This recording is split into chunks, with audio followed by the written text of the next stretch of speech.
Hola estudiantes, I'm going to narrate this handout for you to hopefully clear up any confusion that you might have with the preterite and the imperfect.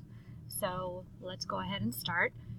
Both of these tenses, the preterite and the imperfect, are past tenses, but they're quite different, and we have to understand when we're going to choose one over the other.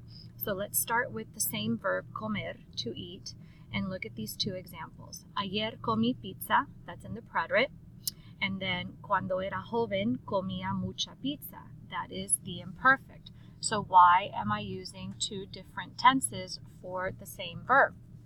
Well, the preterite, ayer comí pizza, implies that the action is over and done. It is completed. I ate pizza yesterday, I'm done eating pizza. The second sentence says, when I was young, I ate a lot of pizza. That's going to require me to use the imperfect, and I'll explain that here in just a second. Let's go back to this preterite. Ayer comí pizza. Ayer meaning yesterday. That means that yesterday is done. Yesterday is over, so it's going to be the preterite. So one rule is that if a specific number of repetitions is given, or if we give you a beginning date, a time, a beginning point, an end point, you're going to use the preterite tense. So look at my examples here. Fui a King's Dominion 3 veces. I went to King's Dominion 3 times. Done. Empecé mi tarea a las 8 de la noche. I'm giving you a start time, so that's going to require the preterite. Now here's the imperfect. Cuando era joven, comía mucha pizza. When I was young, I ate a lot of pizza. Well, when did I start being young? When did I stop being young? And what do you know about little kids? They eat a lot of pizza. So it's descriptive. This sentence describes an action that was repeated numerous times in the past. So that is the imperfect. Let's look at more imperfect examples. We're going to use the imperfect to describe physical, emotional, descriptions of attitude, beliefs, and state of health. We use the imperfect to tell time, describing the weather, and telling someone's age.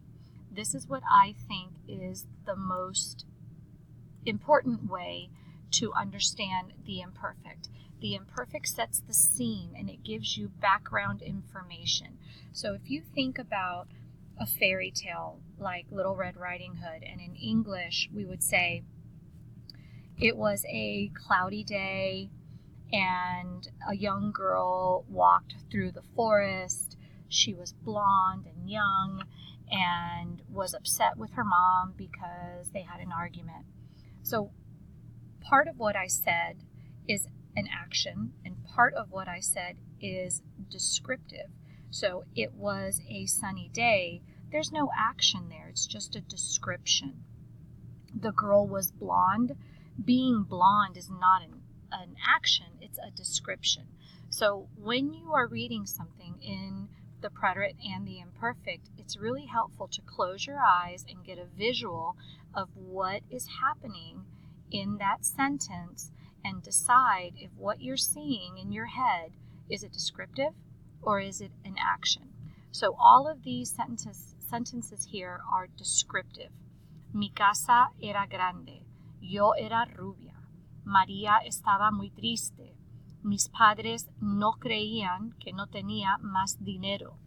La señora tenía dolor de cabeza. Cuando tenía 10 años, era muy tímida. All of those are descriptive. There's no actions there. Now, of course, we have to have a however. We have to have some irregulars in Spanish because it is Spanish.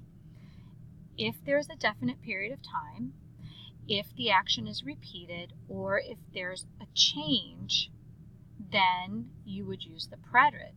So here's one about my emotion. Ayer me sentí enojada cuando llegué a la clase porque no tuve un accidente de coche por puro milagro. So being angry would be considered an emotional description, but in this sense I'm using it in the preterite because it happened yesterday and it was a change in my typical way of being. Llovió mucho Por la noche, el sábado pasado. Weather. Weather is almost always in the imperfect, but here it is in the preterit because I'm telling you it was last Saturday night. That's very specific. Both tenses can go in one sentence.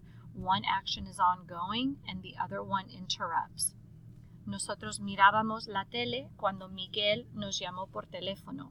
So get a visual. We're sitting on the couch, we're watching TV. That's descriptive. And then the phone rings. That's an interruption. Here's another one. Yo comía cuando Marta llegó del trabajo. Get the picture in your head. You're sitting at the table eating, and then Marta walks in the door from work. That's the interruption. So I'm going to pause it here, and we're going to do another activity.